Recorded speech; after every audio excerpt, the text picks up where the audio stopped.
केंद्रीय वित्त मंत्री निर्मला सीतारमण ने शनिवार को संसद में लगातार 8वीं बार आम बजट पेश करते हुए मध्यम वर्ग को बड़ी राहत दी है। अब 12 लाख रुपए तक की आय पर कोई आयकर नहीं लगेगा। आम बजट में इनकम टैक्स स्लैब में भी बदलाव किया गया है। अब नौकरी पेशा लोगों को नई टैक्स रिजीम चुनने पर सालाना 12,75,000 तक की आय पर कोई टैक्स नहीं लगेगा। इसके अलावा उन्हें 75,000 रुपए का स्टैंडर्ड डिडक्शन भी मिलेगा। आम बजट में वरिष्ठ नागरिकों का भी ख्याल रखा गया है। उन्हें बैंक और पोस्ट ऑफिस के ब्याज से होने वाली आय पर मिलने वाली टैक्स छूट को 50,000 से बढ़ाकर 1 लाख रुपए किया गया है। उनकी किराए से आमदनी पर भी टीडीएस की छूट 6 लाख रुपए की गई है।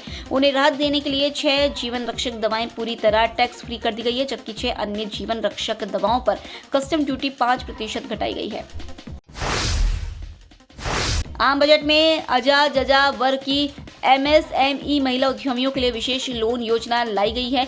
इसके साथ ही पहली बार उद्यमी बनने वाली महिलाओं को अब 2 करोड़ का टर्न लोन मिलेगा। इस बजट के बाद मोबाइल फोन, ई कारें, ईवी मोबाइल की लिथियम आयन बैटरी और एलईडी एलसीडी टीवी सस्ती होंगी। आम बजट में युवाओं का खास ख्याल रखते हुए स्टार्टअप के लिए 10,000 करोड़ रुपए का फंड मिलेगा। अगले 5 साल में देश में मेडिकल की 75,000 सीटें बढ़ेंगी। इनमें 10,000 सीटें मेडिकल कॉलेजों में बढ़ेंगी। देश के 23 आईआईटी में भी 6,500 सीटें बढ़ाई जाएंगी। पीएम रिसर्च फेलोशिप के तहत 10,000 नई फेलोशिप दी जाएगी। कौशल विकास के लिए देश में 5 सेंटर बनाए जाएंगे।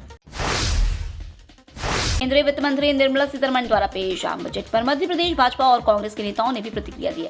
राज्य का मुख्यमंत्री डॉक्टर मोहन यादव ने बजट में 12 लाख रुपए तक की वार्षिक आय को टैक्स फ्री करने के फैसले की तारीफ की। उन्होंने एक्स पर लिखा, केंद्रीय बजट में 12 लाख रुपए तक की वार्षिक आय को कर मुक्त करने का निर्णय अभिनंदनीय है। केंद्रीय कृषि मंत्री शिवराज सिंह चौहान ने इसे आत्मनिर्भर भारत के निर्माण का बजट बताते हुए कहा है कि ये बजट आत्मनिर्भर भारत के निर्माण का बजट है। इसमें कृषि और किसानों के कल्याण को सर्वोच्च प्राथमिकता दी गई है। प्रदेश भाजपा अध्यक्ष वी डी शर्मा ने कहा है कि यह विकसित भारत के रूप में नए भारत के विजन वाला बजट है। मोदी सरकार ने इसमें समाज के सभी वर्गों का ख्याल रखा है। मध्य प्रदेश के उप मुख्यमंत्री राजेंद्र शुक्ल ने केंद्रीय वित्त मंत्री निर्मला सीतारमण को वर्ष 2025-26 का आम बजट प्रस्तुत करने पर बधाई दी। उन्होंने कहा कि प्रधानमंत्री नरेंद्र मोदी के दूरदर्शी नेतृत्व में यह बजट भारत को आत्मनिर्भर, समृद्ध और विकसित राष्ट्र बनाने की दिशा में मील का पत्थर साबित होगा। बजट में शिक्षा, स्वास्थ्य, कृषि, आधारभूत संरचना और कर सुधारों में व्यापक कदम उठाए गए हैं, जो सभी वर्गों को लाभान्वित करेंगे। केंद्रीय वित्त मंत्री निर्मला सीतारमण द्वारा शनिवार को पेश आम बजट पर प्रतिक्रिया व्यक्त करते हुए मध्य प्रदेश कांग्रेस अध्यक्ष जीतू पटवारी ने कहा कि इस बजट से देश निराश हुआ है। पटवारी ने कहा कि देश में विकास दर नीचे है, लेकिन भाषण ऊंचे स्तर पर है। उद्योगपतियों के 16 लाख करोड़ रुपए 10 साल में माफ कर दिए गए, लेकिन किसानों के लिए कोई ठोस काम नहीं हो रहा है।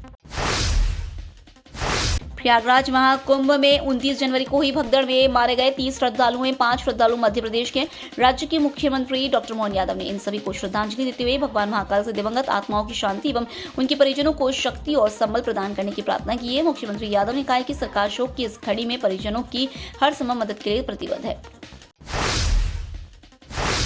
मध्य प्रदेश विधानसभा में नेता प्रतिपक्ष उमंग सिंघार ने आरटीओ के पूर्व आरक्षक सौरभ शर्मा की सुरक्षा कड़ी करने की मांग की। उन्होंने कहा कि जिस तरह भोपाल पुलिस उसे खुले में घुमा रही है, उससे उसकी जान खतरे में। सिंघार ने कहा कि राज्य सरकार सौरभ की सुरक्षा से खिलवाड़ कर रही है। उन्होंने पूछा कि काली कमाई का सरगना सौरभ शर्मा फंस तो गया, लेकिन क्या बीजेपी सरकार उससे बचने के लिए कोई बड़ा खेल रच रही है।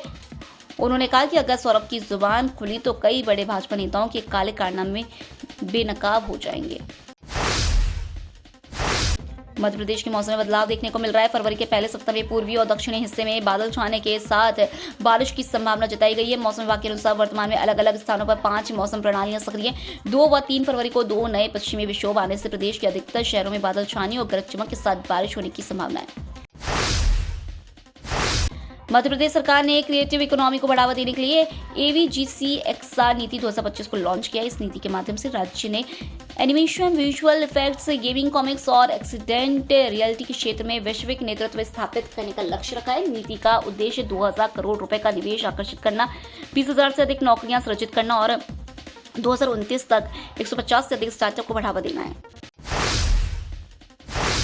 मध्य प्रदेश मुख्यमंत्री डॉक्टर मोहन यादव के नेतृत्व में राज्य सरकार ने भारत की पहले समर्पित ग्लोबल कैपेबिलिटी सेंटर्स नीति 2025 लागू की है। यह नीति राज्य के टियर 2 शहरों जैसे भोपाल, इंदौर और ग्वालियर को वैश्विक परिचालन केंद्रों के रूप में विकसित करने का मार्ग प्रशस्त करेगी, जिससे व्यवसायों को प्रतिस्पर्धी लाभ मिलेगा। आईटी, आईटीईएस और ESDM इन्वेस्टमेंट प्रमोशन पॉलिसी 2023 की सफलता को ध्यान में रखते हुए यह नीति राज्य को एक सशक्त GCC इकोसिस्टम देने के लिए तैयार की गई है।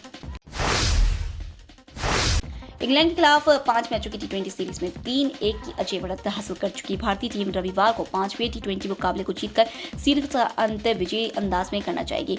दोनों टीमों के बीच मुकाबला मुंबई के वानखेड़े स्टेडियम में खेला जाएगा। मैच में भारतीय टीम अपनी बेंच को आजमा सकती है। ऐसे में टीम इंडिया में काफी बदलाव देखने को मिल सकते हैं। वहीं इंग्लैंड की टीम मैच में जीत हासिल कर हार के अंतर को कम करने के इरादे से मैदान में उतरेगी। शमी के साथ रमनदीप को इस मैच में मौका मिल सकता है।